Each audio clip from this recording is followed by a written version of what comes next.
ladies and gentlemen, we are going to take a look at lesson 9.4, volume of prisms and cylinders. So that's our goal, find the volume of prisms and cylinders. So we need to define what volume is. It's the number of cubic units contained inside the solid's interior. So in other words, it's how much it holds, how much we can fit inside of it. So if our object is measured in meters, we would be looking at how many cubic meters. So a box that is 1 meter by 1 meter wide in length and then 1 meter high. If it's inches, it'd be a cubic inch, and you'll see that in some of the diagrams we take a look at. So as I said, this is what we call a cubic unit. It's 1 by 1 by 1. So for example 1, we want to find the volume of that rectangular prism.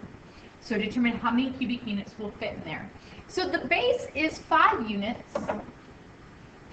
by 3 units. So the base of it has an area of 5 times 3, or 15 unit cubes are needed to cover that base. So we can count them 1, 2, 3, 4, 5, 6, 7, 8, 9, 10, 11, 12, 13, 14, 15. We can see those 15 unit cubes there. And because it is 4 units high, there are 4 layers of cubes. So we can see that there's 1 layer, 2 layers, 3 layers, 4 layers along that high. And each layer has 15 cubes in it. So the total number of cubes is 15 times 4, or 60 cubic units. So the volume of the box is 60 cubic units. So if we take a look at that, and let me see what, the next thing we do is our follow-up. So the follow-up they want us to do here is determine whether each amount is an area or a volume. Area we're using to cover something. Volume we're going to fill. So I want you guys to do now. And then we will check in class tomorrow. So is painting on a wall, is that an area or volume? Is the paint in can, so the amount of paint in a can, is that an area or a volume? So you're just writing out the words area or volume here. All right, what we're going to do now is take a look at the formula for the volume of a prism, whether it's a triangular prism, a rectangular prism.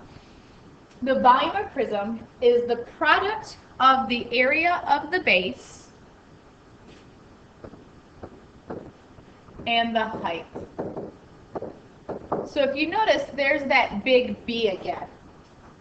So the volume of a cylinder is big B times H. This is area of base. And so what we're primarily going to focus on are rectangular and triangular prisms. So if it's a rectangular prism, our big B is going to be equal to the length times width. If it's a triangular prism, our big B is equal to 1/2 length times width. But you've got to do these two calculations first, or one of those two calculations first, before you can multiply by height. But that's just reinforcing what big B stood for. So let's take a look. We've got 2 examples. We have one with a rectangular prism and one with a triangular prism. So we've got the formula for the volume of a prism. You guys are going to write that down. You're then going to find the area of the rectangular base. You're going to have that length times width. So in this case, it's 7 by 4. So we have L times W. You're going to plug that in. That's the work I want to see on your homework. So it should be nice and neat and organized. We talked about working down in one area on your paper last week.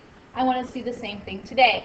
Now you're going to plug in the height, which is this 5. There's 5 spaces between the top base and the bottom base. That's what makes it its height. So now we simplify. 28 times 5 gives us 140. And then this is inches cubed. All right, so the volume of the prism is 140 inches cubed, or cubic inches. So now we're going to look for the volume of the second prism, which is a triangular prism. So I need to use the formula for the area of a triangle. That's that 1/2 base times height. So here's my triangle. Remember we talked about on Friday, you've got to look for that 90-degree angle. So it's 1/2 times 8 times 6. That's what I need to see plugged in for big B. I need to see that. We're then going to plug in the height. The height is what's separating your two triangles. So that's going to be 3. So when we take a look at it, we're going to do 1/2 times 8 times 6 times 3. Nice, easy thing to type into our calculator. And so we should get 72, and this is feet cubed. So the volume of our prism is 72 feet cubed. A little bit nicer than those surface area formulas, but they still reinforce that big B, finding the area of the base. All right, so for number 2, what is the shape of each base? Well, I kind of already gave it away. A is a rectangle, and B is a triangle. And why do you need to determine the shape of the base to find the volume of the prism? You are going to do this now. I want you to answer for me. Why do you think you need to determine the shape of the base first? So look back at your formula. This big B times H, volume equals big B times H, and figure out why we need to know the shape of the base first before we find volume. All right, our checkpoints. If we take a look, we have a base of 9 by 4. So for my volume, I need to find big B times H. I'm writing down that formula. My big B, and actually I'm going to color code this. I'm going to make my height in green, and my height is 6. So the area of big B is 9 times 4. And then I'm going to multiply by 6. So when we go through, 9 times 4 is 36 times 6. Hopefully you have access to a calculator. It's 216 feet cubed. It's cubic because we're multiplying 3 numbers together. We're looking at that 3-dimension object to fill it. For number 3, there's my triangular base. So volume is equal to big B times H. My big B in this case, if we take a look at that, is 1/2 times 7 times 7. There's the 90-degree angle. My height is this 10, so my height is multiplied by 10.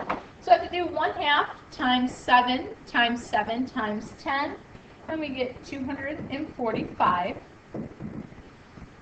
inches cubed. Number 2, you are going to do on your own. And I would say you need to pause and do it now. Let's take a look at number 9. We have the volume of a cylinder. So just like we found surface area of prisms and cylinders, we're going to focus on volume of prisms and cylinders.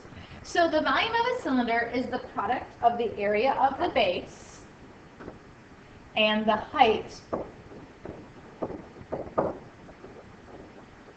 And so our formula hasn't changed at all. It's still big B times H. But what we need to think about is for a cylinder, there's only one base that you can have, and that's a circle. So what we're going to use is our circle